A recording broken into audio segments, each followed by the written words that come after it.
Hi and welcome. My name's Joey Shugel. I'm the Park and Recreation Director for the City of New Ulm, and we have a really special segment for you here. We're coming with this segment in mid-October right now, and we're going to talk about noxious weeds today, and a variety of topics around noxious weeds on identification, species, and control methods, really, and then where to find all this additional information and resources to control our noxious weeds in our community or wherever you're watching this from. And we're really excited about it. And the reason we're most excited is we have an expert with us today. Mr. Joe Gardner's with us today. Welcome, Joe. Thank you. Yes, and Joe, can you tell us a little bit about yourself and your background and why I guess I'm calling you an expert today? Well, I don't know if I'm an expert. I don't have a degree, but I've done a lot of background work on looking up stuff and reading papers and that about noxious weeds and their control. And I got to say, it's not a happy thing. It's kind of a sad story. But I'm very interested in nature. I've been interested in nature ever since I was a little kid. I was a science teacher and a naturalist during the summer. I worked at some environmental learning centers. I worked at an Audubon sanctuary.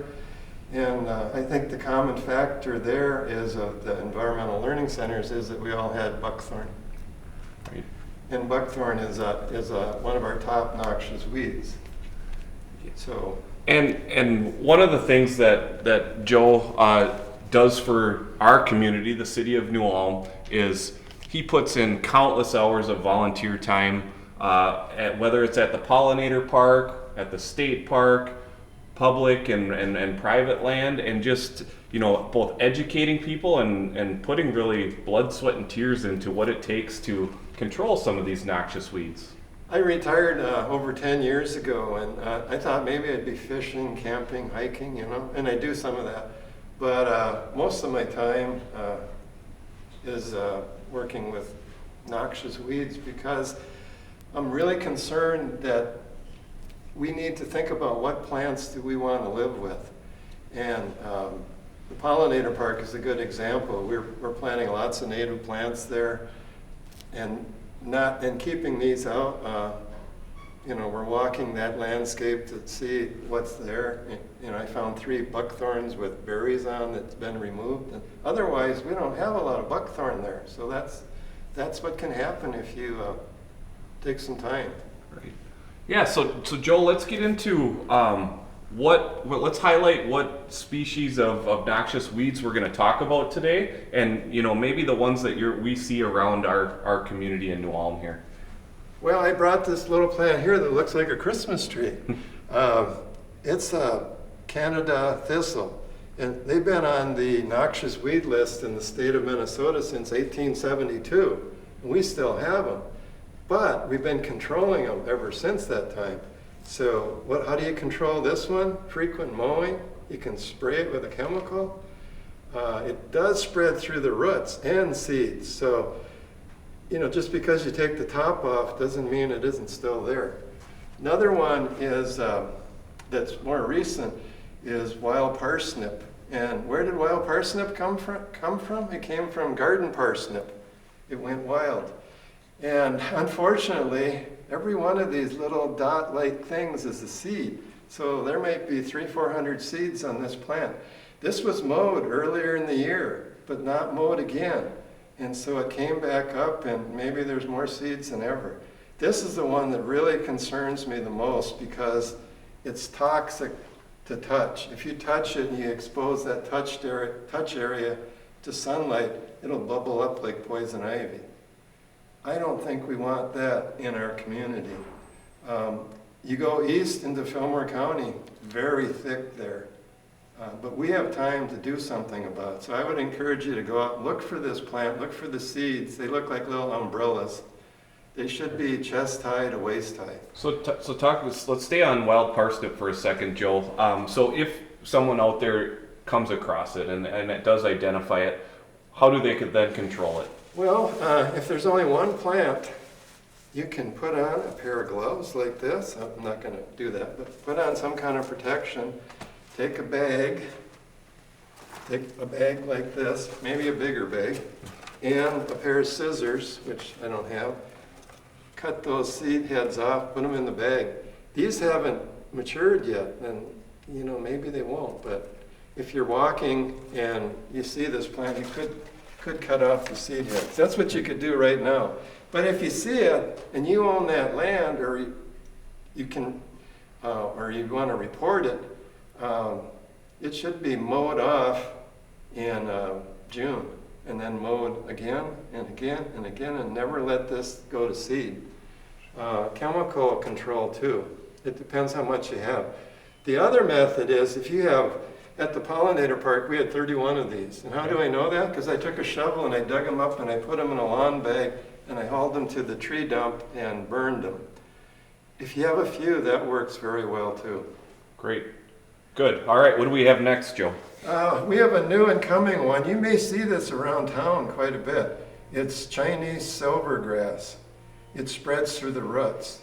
In town, it's bad, but not real bad. The problem is, out in the country, people have planted it along the river. The river floods, the plants get moved down. There's some in Adams Park now from upstream.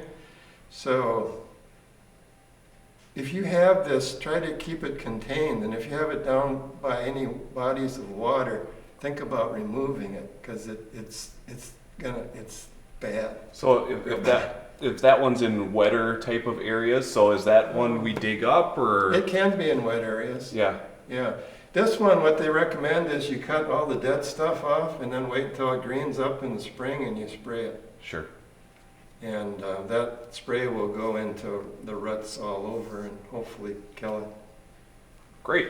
Okay, another one that you could do a control of right now is Queen Anne's lace. It's also called wild carrot because it came from carrots. It's got kind of a bird's nest, so it's very, very easy to identify. I found these down by the bike trail, and all you got to do is cut them, put them in a brown paper bag, or and then burn that bag at the tree dump. Sure. And I'll switch sides. Then we got buckthorn here. We all know and love buckthorn. My idea is the first thing you do with buckthorn, once you know you have it, is eliminate the berry-producing plant. And you can see this has a lot of berries. And last year, I counted the berries from a tree that was 25 feet high. And I have them here.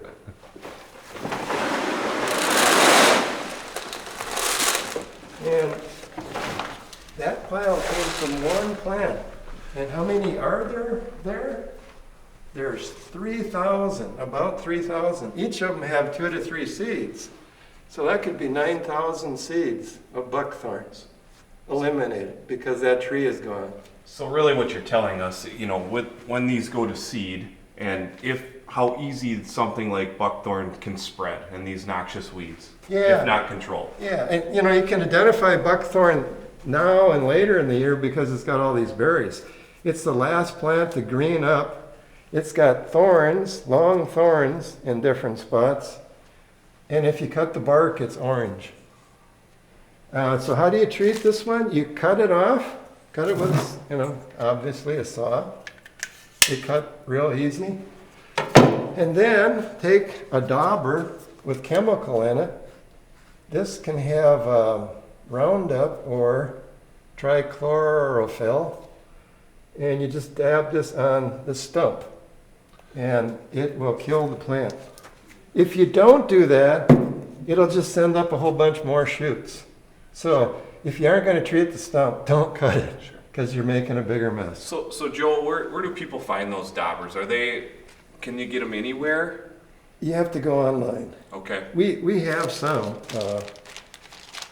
but the problem is getting the chemical too, because I can't distribute chemical to people. Right, and one of the things with the daubers is pretty strong chemical, right? So we only want to apply those to buckthorn and not non-invasives. Well, any tree type woody plant that you cut down that you're trying to get rid of should have a stump treatment.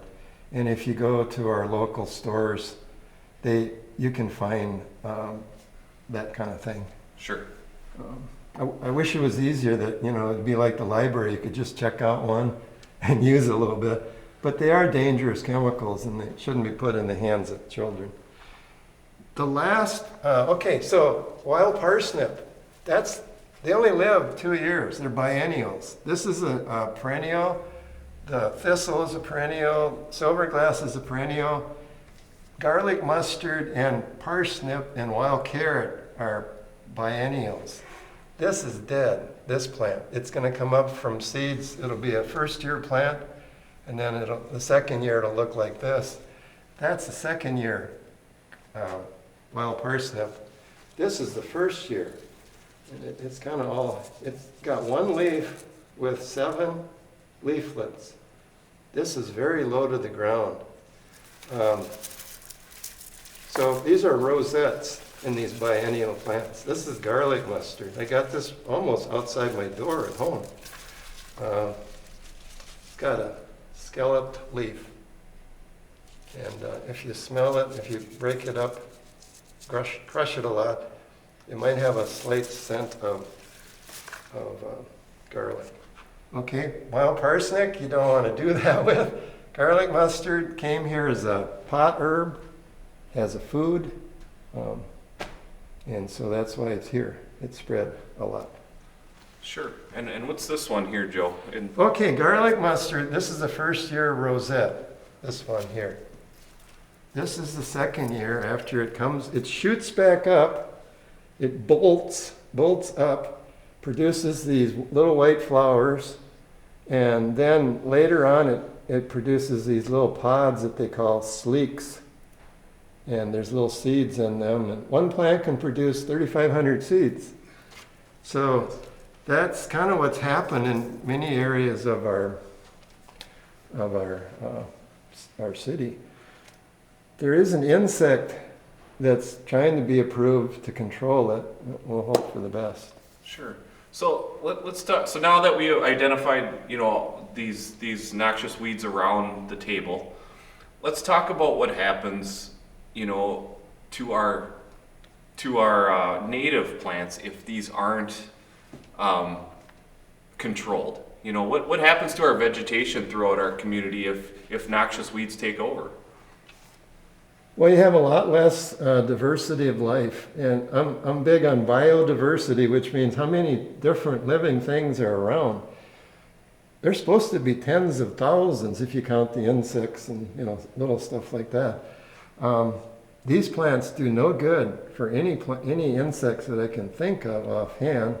There might be a few minor things, but mostly they push out the native plants or the plants that are there that we want, and they increase to the point where there's nothing but them, like the buckthorn.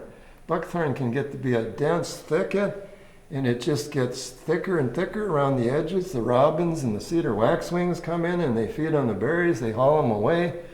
They poop them out someplace else, get more buckthorn. And the deer eat the best plants and leave the trash. So I hate to trash our lovely deer because I like deer, but the deer do eat things that are not noxious, and that means the noxious plants can have more room to grow. Great. So, when people out there, are watching this and they're like, I'm not sure I can identify some of this. We're going to talk about in a little bit some additional resources out there in education that way. But for people out there on their private property, what's the best thing they could really do, especially if they're not experts on how to kind of control some of this? Is it mow the grass? Is it mow your lawn? If you have a cell phone, there are sources you can download that will allow you to simply put your phone on a plant and take a picture, and it'll tell you what that plant is, and it'll tell you very accurately. The library here has invasive species books you can check out. Online, there's all sorts of information The problem is it gets to be a lot of information. So it'd be nice if somebody would put together a homeowner's guide to noxious weeds, but I don't know of that yet. I'd say just go out and look. I mean, I hope you can identify thistle. It's prickly. Yeah. You know, that one. The Chinese silvergrass, it's beautiful. That's called a charismatic noxious weed because people like it. Buckthorn, I don't know. The last tree that has green leaves with berries on it is going to be a buckthorn. You know, so and the wild carrot looks kind of like a bird's nest. Sure. So, yes, plants can be difficult to identify if you haven't done it, but if you take a little bit of time and just look for a few clues on each of these, you know, you can do it. And one thing you touched on, Joe, is, you know, very little noxious weeds out at the pollinator park, right? Where you're spend a lot of time and very invested in. Is that due to the native plantings that have happened out there? Is that due to just your efforts, or is that something people can look at doing as well? Minicon and the pollinator park seem to have less of these than some of the parks further south, like South Park and those parks. I think it's just that was a more isolated area that didn't Sure. have people doing things in it, and they haven't spread that way yet. Sure. But you know, there's especially garlic mustard. If you have a woodlot somewhere near you, it's coming your way, and I don't know if you can stop it or not. Sure. But good luck on that one. Sure. Well, some of the things the city of New Ulm is going to do around noxious weeds is to provide contact information on if you notice that noxious weeds are maybe a problem on private property, and to help identify, you know, and let the owner of that property know they have an issue, because maybe the property owner doesn't know. So that's one thing. But maybe you're on public property, maybe you're in a city park and you notice that. Sometimes with all the different responsibilities that the Park and Rec staff have, they might not see something or be aware. So to have that reported to New Ulm Park and Rec so we can then address that is a huge first step. So we're going to provide some contact information at the end of this video on how to get in touch with New Ulm Park and Rec. Also, there's a ton of information out there and a ton of other properties in New Ulm where there's going to be a centralized number at City Hall to call, and that will guide you to the proper department to help work through this noxious weed problem. So that's some of the things that we're doing within the city. And that's wonderful because we don't have much of a choice. We can ignore these and let them reign, or we can try to control them. We can't make them disappear necessarily, but you know, if you have a piece of property, I have about 2 acres, maybe an acre of just land that I can look at, you know, I can do that. And I can also go out and help other people in other places. But yeah, don't think that if you have a piece of land that it's too much to do, because it might not be. Right. And I did talk about some additional information and resources out there. So if you're at home watching this and really like, hey, I might have some of this on my property, or know where this is in the community. So there's some really great resources from the state out there. One of them is from MnDOT, the Minnesota Department of Transportation. They have some really great information on their website. They make it easy with a QR code. So if you go to their website, they have all different kinds of information, and it's easy to navigate. It helps pictures and identify that way. In addition to that, it connects you to the Minnesota Department of Agriculture that has a lot of information as well on invasive species. And then as the Minnesota DNR, the Minnesota Department of Natural Resources as well, provide information. So there is some really good information from the state out there. So if you have a computer or on your phone, want to check those websites out, they provide a lot of good information around noxious weeds and maybe what's coming into our community. Yeah, we're not done with this, unfortunately. There's a plant called white hog rot that's taller than I can reach. It's in Wisconsin though. It's a plant that, you know, is being watched carefully in Minnesota so it doesn't spread here.